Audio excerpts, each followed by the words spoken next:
ഈ അടുത്ത കാലത്ത് ഇറങ്ങിയതിൽ എനിക്ക് ഫോളോ ചെയ്യാൻ പറ്റാതെ പോയ ഒരു തെലുങ്ക് സിനിമ, ചില ഡാൻസ് സീക്വൻസസിലൊക്കെ അയാൾ ഡാൻസ് ചെയ്തേക്കുന്ന I think you should be in his 50s or 60s may be. അയാൾക്ക് ചെറിയ കാര്യം മതി എല്ലാവരോടും ഒരു ചെറിയ റിവെഞ്ച് കീപ്പ് ചെയ്യാൻ വേണ്ടി. റൊമാൻറ്റിക് സീക്വൻസസ് ഒക്കെ വരുമ്പം അച്ഛനും മകനും ഫോളോ ചെയ്യുന്ന ഓൾമോസ്റ്റ് സിമിലർ പാറ്റേൺ. പക്ഷേ കൂടുതൽ അങ്ങനെ ഭയങ്കര നമ്മൾ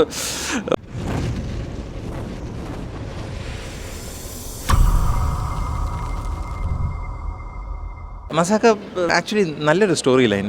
ബേസിക്കലി ഒന്നാന്തരം കട്ടി തെലുങ്കായിരുന്നു. ഞാൻ നോർമലി തെലുങ്ക് ഞാൻ സബ് ടൈറ്റിൽസ് നോക്കാതെ എങ്ങനെയെങ്കിലുമൊക്കെ മനസ്സിലാക്കുമായിരുന്നു. പക്ഷേ ഇത് സബ് ടൈറ്റിൽസ് ഉണ്ടായിട്ട് പോലും ഞാൻ ഇച്ചിരി സ്ട്രഗിൾ ചെയ്തു. എന്ന് വെച്ചാൽ ഈ അടുത്ത കാലത്ത് ഇറങ്ങിയതിൽ എനിക്ക് ഫോളോ ചെയ്യാൻ പറ്റാതെ പോയ ഒരു തെലുങ്ക് സിനിമയായിട്ട് എനിക്ക് തോന്നുന്നു. അറ്റ് ദ സെയിം ടൈം എന്താണ് പറയണേ, വളരെ നല്ലൊരു ഇൻട്രസ്റ്റിംഗ് സ്റ്റോറി ലൈൻ. ഒരേ വീട്ടിലുള്ള അച്ഛനും മകനും തമ്മിലുള്ള equation and they fall in love to two women in the same family. അപ്പോൾ അത് നല്ല രീതിയിൽ അവർ എടുത്തിട്ടുണ്ട്.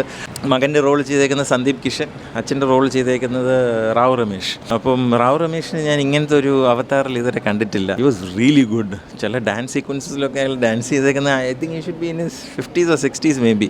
വളരെ എൻ്റർടൈനിങ് ആയിരുന്നു സിനിമ. ആക്ച്വലി ഞാൻ പറഞ്ഞാൽ ആദ്യമേ കണ്ടു തുടങ്ങിയപ്പം ദിലീപും നെടുപുണി വേണുവിൻ്റെ ഒരു സിനിമ ഉണ്ട്, ഇഷ്ടം.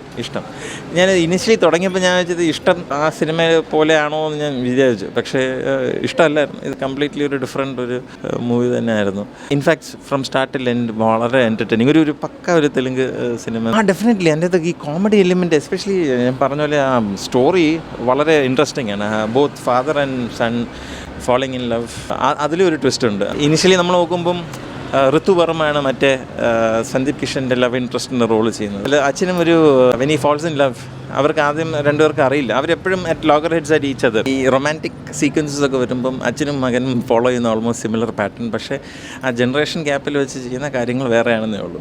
ഇൻഫാക്റ്റ് എൻ്റെ അത് വളരെ നല്ലൊരു സീൻ എന്ന് വെച്ചാൽ അവസാനം ഇവർ രണ്ടുപേരും ആദ്യമായിട്ട് ഇവരുടെ ഇഷ്ടപ്പെടുന്ന പെൺകുട്ടിയുടെ അവരവരുടെ റെസ്പെക്റ്റീവ് സ്ത്രീകളുടെ വീട്ടിൽ എത്തുമ്പോഴാണ് മനസ്സിലാകുന്നത് ഇവർ സ്നേഹിക്കുന്ന ഒരേ വീട്ടിലുള്ള ഇതാണ്.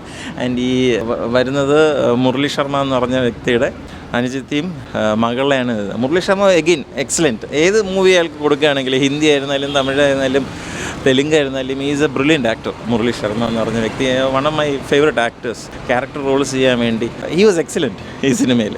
അപ്പോൾ അയാളുടെ ഒരു ഇതുണ്ട്, അയാൾക്ക് ചെറിയ കാര്യം മതി എല്ലാവരോടും ഒരു ചെറിയ റിവെഞ്ച് കീപ്പ് ചെയ്യാൻ വേണ്ടി ഒരു കാര്യമുണ്ട്. He was also good.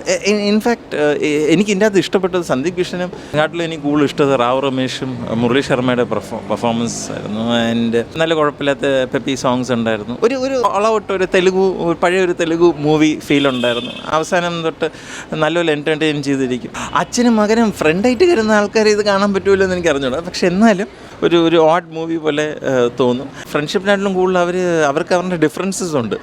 എപ്പോഴും കമ്പീറ്റ് ചെയ്തുകൊണ്ടിരിക്കുന്ന ഒരു അച്ഛനും മകൻ്റെ ഒരു കഥ. പക്ഷേ at the same time when they fall in love, ആ ലവ് അവരെ കൊണ്ടുവന്ന് ചേർക്കുന്ന പോലെ ഒരു ഇത് കാണിക്കുന്നുണ്ട്. ഞാൻ പറഞ്ഞ പോലെ ഒരു കൂടുതൽ അങ്ങനെ ഭയങ്കര നമ്മൾ ഒരു ഇൻ്റലക്ച്വലി ഡ്രിവൺ സിനിമ അങ്ങനെയൊന്നും വിചാരിച്ച് പോയി കാണുന്നത്. പക്ഷേ എന്നാലും ഫൺ ഫ്രോളിക്. എനിക്കൊന്ന് ഹോളിഡേ വീക്കെൻഡ് അല്ലേ, കൂടുതലും ശിവരാത്രി എന്നൊക്കെ പറയുമ്പോൾ അവിടെ കൂടുതൽ ദിവസങ്ങളും അത് കിട്ടും. അതിനുവേണ്ടി കാണാൻ പറ്റിയൊരു മൂവി തന്നെയാണ്, ഒരു family watch. Even youngsters, I think it should appeal to all ages.